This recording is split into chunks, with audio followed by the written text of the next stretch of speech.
Alright, here's chapter 12, liquids, solids, intermolecular forces, IMFs. Ever noticed how raindrops are perfectly round?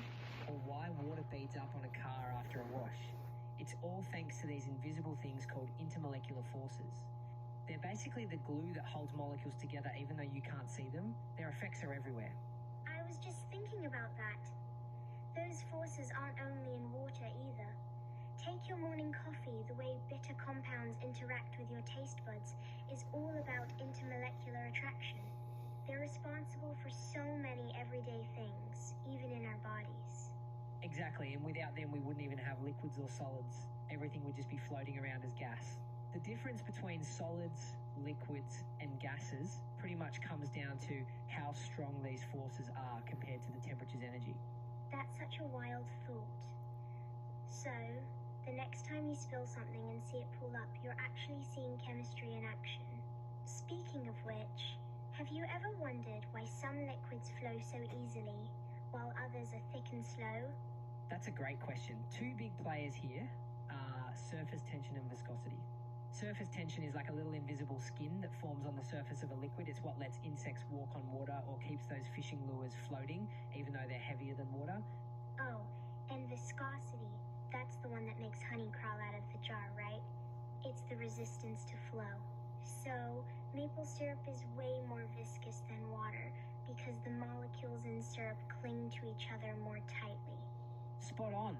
And the reason they cling so tightly is because of those strong intermolecular forces. The longer and stickier the molecules, like those in oil, the more tangled up they get and the slower they flow.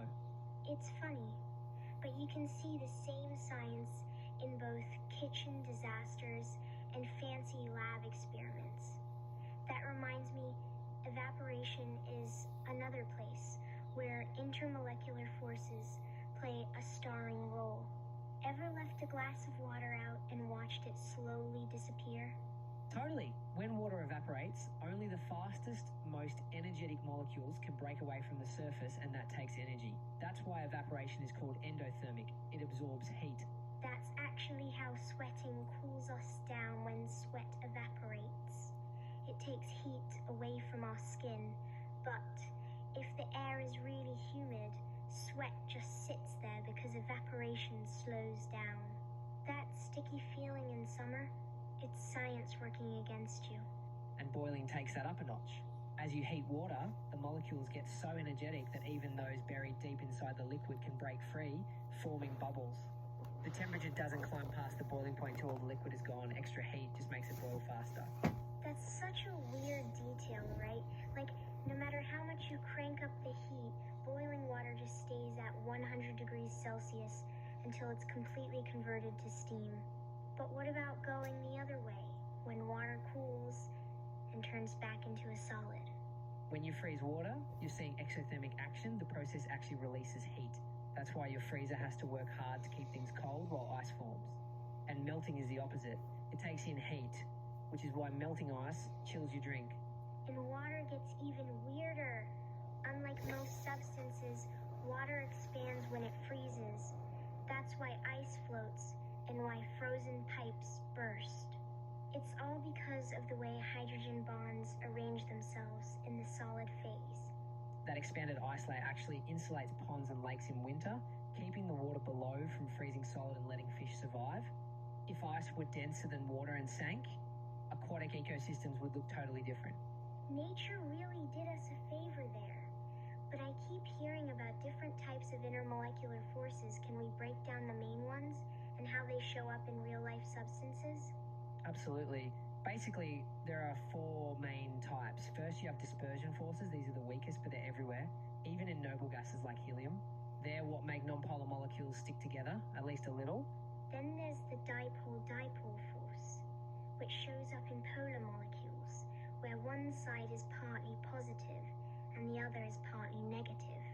That extra stickiness gives these molecules higher melting and boiling points than similar non-polar ones. Next comes hydrogen bonding. This one only happens if there's a hydrogen atom bonded, right, to fluorine, oxygen, or nitrogen. Think water or DNA. It's way stronger than regular dipole-dipole forces, making waters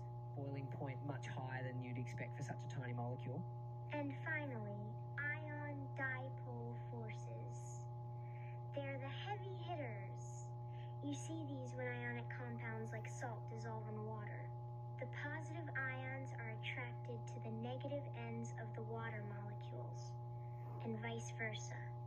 That's what lets salt mix in so smoothly. What's cool is how these forces shape the world around us. For example, solids can be molecular, ionic, or atomic, depending on what holds them together. Table salt is an ionic solid. It has crazy high melting points thanks to those strong attractions. Molecular solids, like ice or dry ice, are held together by the weaker forces we just talked about. That's why dry ice can go straight from solid to gas. It's only loosely held by dispersion forces. Then there's atomic solids, like diamond, where carbon atoms are locked in a giant network. That's why diamonds are so hard. And hydrogen bonds aren't just for water, they're vital in biology. DNA strands are held together by hydrogen bonds between base pairs, which basically act like zippers so DNA can replicate accurately. It's wild to think that the same type of force behind a floating ice cube also helps carry genetic information. Chemistry really connects the tiniest particles to the biggest parts of life. Maybe next time we could get into how chemistry shapes things like environmental crises, like what happened in Flint, Michigan. Alright, that one's chapter 12. It's all gonna be okay. Just breathe. Breathe. I'm gonna send you a summary to read. And if not, like, you can... I'm trying to think. Probably all the AI stuff. Yeah, sorry.